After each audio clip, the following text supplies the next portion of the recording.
BIA scales, a great way to measure your results when you are on a journey to lose fat, to gain muscle, and to become healthier. So they give us a reasonably good picture of all of that. Now, they are not the be all or end all. Measurements, your clothes, and how you feel are still by far the best.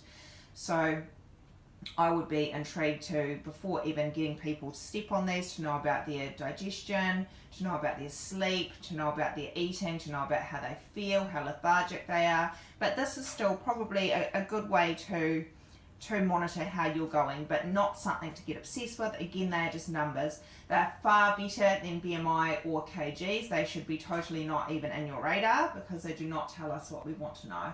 So the great thing about this is it breaks it all down. So let me show you what mine are so I can explain them. So I'm 30 years old. Now we've got athlete setting and then the general population. Now to be under the athlete setting, you need a resting heart rate of under 60 beats per minute, and you need to train 5 to 6 times at high intensity level per week. Now for me, my heart rate is always between my resting heart rate between 40 and 60. It does get really low, so that really explains my fitness. And generally I will do between 3 to 6 high intensity sessions a week. So usually I wouldn't really hit the 6, but I still, when I do jump on here, I'm closer to this athlete one. And I can actually show you both to give you an idea of the difference. Now obviously I've been doing this for a long time, so I can generally look at someone and sort of get a good idea of roughly what their body fat percentage would be. And we don't tend to use that athlete setting unless I do check their blood pressure, or it just looks like they would be quite athletic. Okay, so you can see here 66.1 kg, which we're not interested in, 24.4% body fat, 47.4 kg of muscle, 2 points in visceral fat. I'm not going to tell you all about these measures because we're not interested in all of them. 53.2% in body water. So what we're looking at here is, let's get back to the body fat. This here, this is your fat, the percentage of fat in your body. Now I generally sit between 22-25%. That is really good for me. I can still have a lot of time off being strict with my food, and it's just an easy weight to maintain. I can still feel comfortable in a bikini and still feel great about myself.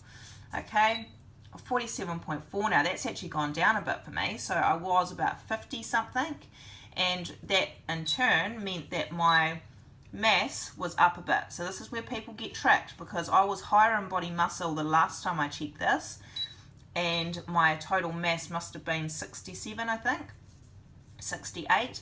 So people go, oh my god, I put on weight.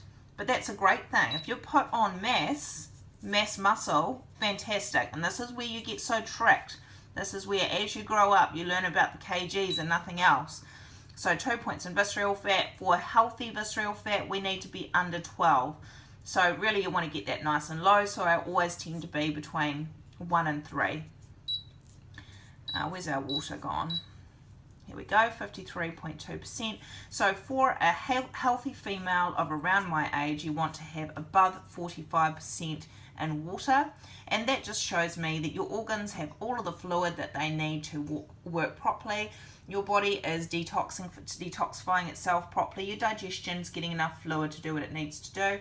If this is below 45, below 55 for men, then we have some serious work to do. And usually it would mean that your body fat percentage, which will pop up in a second again, usually it means this is too high.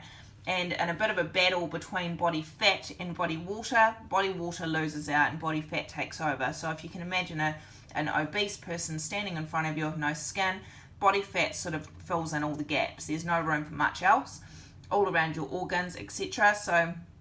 So once we get that body fat number down, then the body water tends to go up.